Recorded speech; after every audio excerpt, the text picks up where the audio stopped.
소나기처럼 사랑은 언제나 갑자기 찾아옵니다. 예고 따윈 없어요. 언제 시작됐는지 어느 틈에 내 인생에 스며들어 일상을 엉망진창으로 만들어버립니다.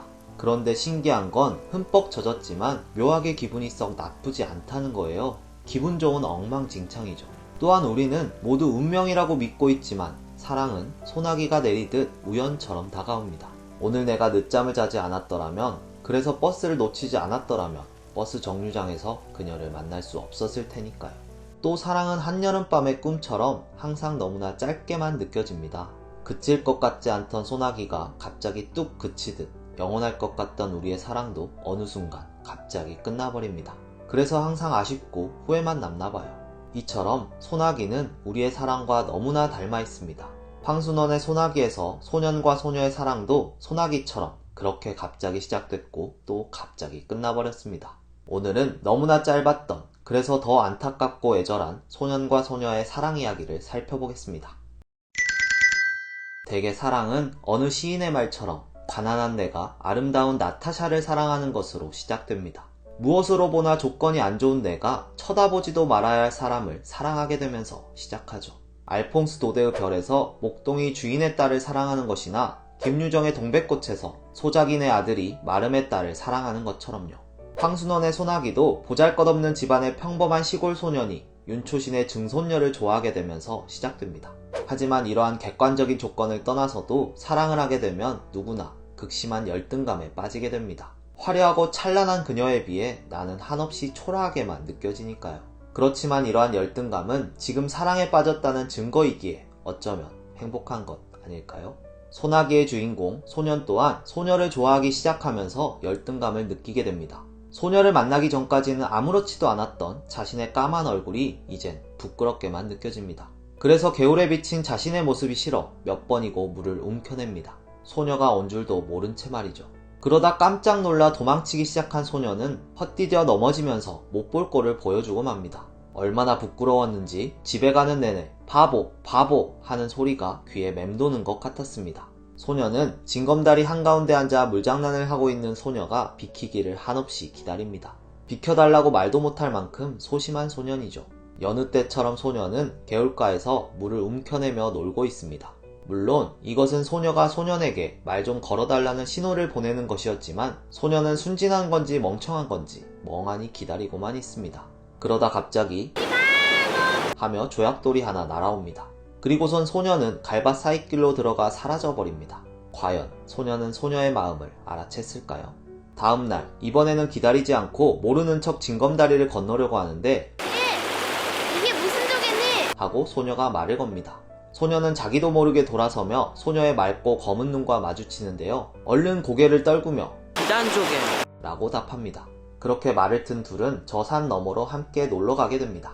소녀는 오늘 턴론의 참새를 봐야 하는 날이었지만 부모님께 혼날 각오로 소녀와 놀러가는 걸 선택합니다. 그렇게 말 잘 듣던 착한 소년이었는데 역시 사랑의 힘은 대단한 것 같습니다. 태어나서 처음으로 통금 시간을 어기며 남자친구와 함께 있기를 선택한 여고생의 사랑처럼 말이죠.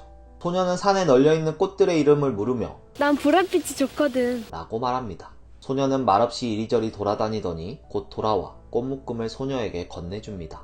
소녀도 서울에서 놀던 동무들이 생각난다며 비탈진 곳에 있는 칡꽃을 따러 내려가는데 그만 미끄러져 무릎을 다치게 됩니다. 소녀는 저도 모르게 생채기에 입술을 가져다 대고 빨아줍니다. 그리고선 또 어디에선가 송진을 구해와 소녀의 무릎에 발라주고는 멀리 보이는 송아지가 있는 곳으로 가보자고 합니다. 곧 비가 올 것 같다는 농부의 말이 끝나자마자 신기하게도 소나기가 내리기 시작하는데요. 둘은 일단 원두막으로 달려가 비를 그으려고 했지만 지붕이 갈래갈래 찢어져 있어서 비가 샜습니다. 그런대로 덜 새는 곳을 소녀에게 양보하고 소녀는 수수밭 쪽으로 달려가는데요. 부지런히 수숫단을 날라다 덧세우고 소녀에게 들어오라고 한 뒤 함께 수숫단 속에서 비를 피합니다.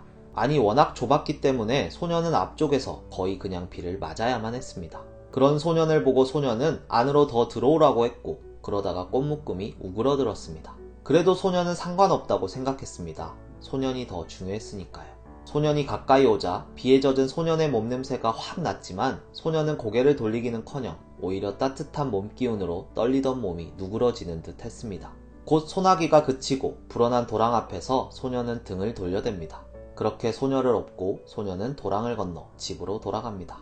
이 소설에서 특히 소녀는 거의 말을 하지 않습니다. 행동만 나오죠. 비가 덜 새는 곳을 소녀에게 양보하는 모습, 수숫단을 열심히 나르는 모습, 소녀를 업고 도랑을 건너는 모습. 한 번도 사랑이라는 단어가 나오지는 않지만 우리는 모두 소년이 소녀를 진심으로 사랑하고 있다는 것을 알 수 있습니다. 이러한 절제음 이야기, 이 소설의 묘미라고 생각하는데요. 자기 자신보다 더 소중하게 여기는 사람이 생긴다는 것, 그리고 그 사람을 위해 기꺼이 그리고 묵묵히 수고를 감내해내는 소년의 모습에서 우리는 깊은 사랑을 느낄 수 있습니다. 그 어떤 달콤한 말보다 말이죠. 소녀 또한 행동으로 자신의 사랑을 증명하고 있습니다. 이리저리 뛰어다니느라 땀냄새가 많이 났던 소년이지만 불쾌감을 느끼기는커녕 소년은 오히려 소년에게서 따뜻한 온기를 느끼고 있으니까요. 사실 사랑이라는 게 뭐 별거 있나요? 한여름에 땀 뻘뻘 흘리면서도 서로 껴안고 있을 수 있으면 그게 사랑 아닐까요? 그날 이후 소년은 한동안 보이지 않았습니다. 소년은 그리운 마음에 조약돌을 만지작거리기만 했습니다. 며칠 뒤 소년은 그동안 아파서 못 나왔다며 대추를 하나 건넵니다. 그러면서 자신의 스웨터 앞자락에 검붉은 진흙물이 들었다며 저번에 엎힐 때 소년의 등에서 옮은 것 같다고 말합니다. 소년은 그때의 기억이 떠올랐는지 얼굴이 확 달아오르게 됩니다. 달달한 분위기도 잠시, 소년은 곧 이사를 가게 될 것 같다고 말합니다. 그 말을 들은 소년은 자기가 씹고 있는 대추 알의 단맛도 못 느낄 정도로 충격을 받습니다. 소년은 덕쇠 할아버지네 호두밭에 가서 호두를 몰래 가져옵니다. 동네에서 제일 가는 덕쇠 할아버지네 호두로 어떻게든 자신의 마음을 표현하기 위해서였겠죠. 그러나 결국 소년은 소녀에게 호두를 주지 못하고 안타까운 소식을 듣게 되는데요. 그것은 소녀가 죽었다는 소식이었습니다. 자기가 죽거든 자기가 입던 옷을 꼭 그대로 입혀서 묻어달라는 소녀의 유언으로 어느 산골 소년의 슬픈 사랑 이야기는 이렇게 끝이 나게 됩니다. 소나기가 뚝 그치듯 너무도 짧게 그리고 갑자기 끝나버린 사랑이었지만 아직까지도 우리들에게 깊은 울림을 주고 있는 것을 보면 두 사람의 사랑은 영원한 사랑이 되지 않았나 하는 생각이 듭니다. 사랑은 꽃 피우는 것과 같아서 꽃이 얼마만큼 오래 폈느냐보다 정말 제대로 활짝 폈느냐가 중요한 게 아닐까요? 꽃이 언젠가 지듯 사랑도 끝이 나겠지만 정말 예쁘게 활짝 폈던 경험, 강렬하게 온몸으로 사랑했던 기억이 가슴 한켠에 영원토록 남아있다면 그것이 영원한 사랑이 되는 게 아닐까 싶습니다. 그러니 일주일을 사랑했어도 그 사랑은 영원한 사랑이 될 수 있는 겁니다. 소나기처럼 짧게 그쳐버렸지만 마음속에 영원토록 잊지 못할 예쁜 기억으로 남은 어느 산골 소년의 사랑처럼 말이죠. 여러분도 그런 사랑 하나쯤 가지고 계신가요? 딘동쌤이었습니다.